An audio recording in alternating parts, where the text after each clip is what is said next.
என் அன்பான உறவுகளுக்கு வணக்கம். பொன்னான விதி 4. உன்னை யாரோடும் ஒப்பிடாதே.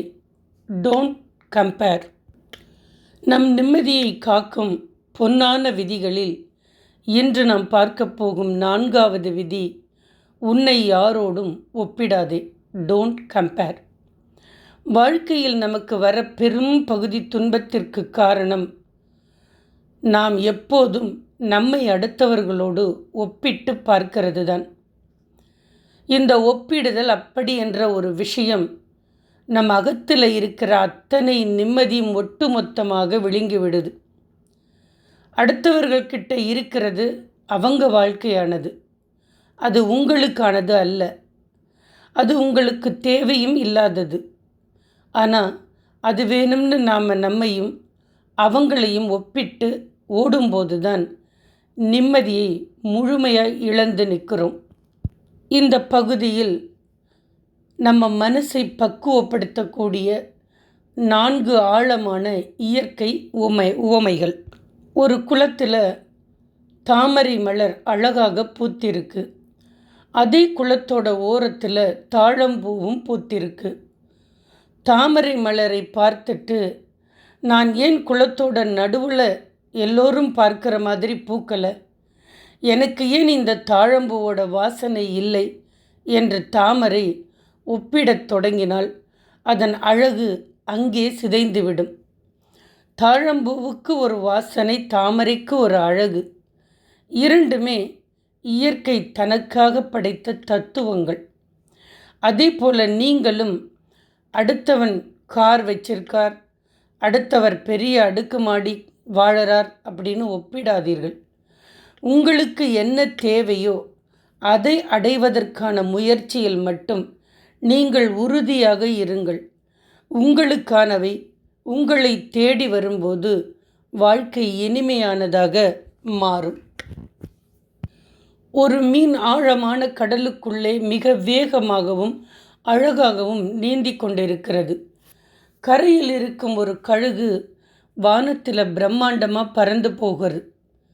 இப்போ கடலுக்குள் இருக்கும் மீன், நான் ஏன் அந்த பறவையைப் போல வான்வெளியில் பறக்க முடியவில்லை என்று கழுகோடு தன்னை ஒப்பிட்டு பார்த்தால் அதற்கு தன் சொந்த கடலே நரகமாக மாறிவிடும்.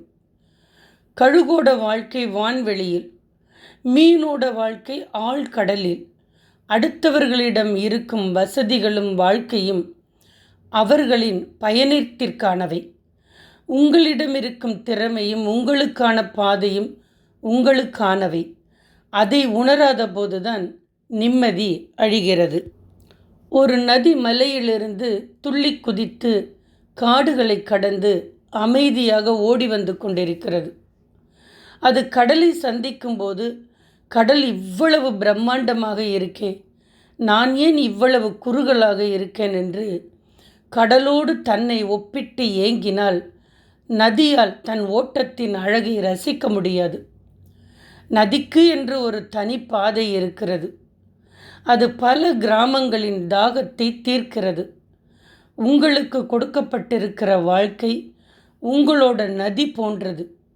அடுத்தவர்களின் கடல் போன்ற பிரம்மாண்டத்தை பார்த்து ஏங்காமல் உங்களது பாதையில் நீங்கள் நேர்மையாக உழைத்து கொண்டே இருங்கள். ஒரு காட்டில் மாபெரும் ஆலமரம் விழுதுகளோடு கம்பீரமாக நிற்கிறது. அதன் அடியில் ஒரு சிறிய புல்வெளி மென்மையாக வளர்ந்திருக்கிறது. அந்த புல், நான் ஏன் இந்த ஆலமரத்தைப் போல பிரம்மாண்டமாக வளரவில்லை, எனக்கு ஏன் இவ்வளவு விழுதுகள் இல்லை என்று ஒப்பிட்டு பார்த்தால் அதன் மென்மையும் அழகும் அர்த்தமற்று போய்விடும். ஆலமரத்திற்கு ஒரு பலன் இருக்கிறது. சிறிய புல்லுக்கு என்று ஒரு பசுமையான அழகு இருக்கிறது. இயற்கை எதையும் வீணாக படைப்பதில்லை. அடுத்தவர்களிடம் இருப்பது அவர்களின் உழைப்புக்கும் அவர்களின் விதிக்கும் தேவையானது. உங்களுக்கான உழைப்பில் நீங்கள் கவனம் செலுத்தினால் உங்களுக்கான அரியணையும் அதிர்ஷ்டமும் உங்களை தேடி வரும். என் அன்பு உறவுகளே, அடுத்தவரிடம் இருப்பது அடுத்தவருடைய வாழ்க்கைக்கானது, உங்களுக்கானது அல்ல. அது உங்களுக்கு தேவையில்லாதது என்று எப்போது உங்கள் ஆதி மனம் உணர்கிறதோ அப்போதே உங்கள் நிம்மதி உங்களிடம் வந்துவிடுகிறது. உங்களுக்கு தேவையானவற்றை முழுமையான முயற்சியோடு தேடுங்கள். நீங்கள் வாழ வேண்டியவை உங்களுக்கு கிடைக்கும்போது உங்கள் வாழ்க்கை தேனை விட இனிமையாக இருக்கும். அடுத்தவனோடு போட்டி போடாதீர்கள். உங்களை யாரோடும் ஒப்பிடாதீர்கள். Don't compare.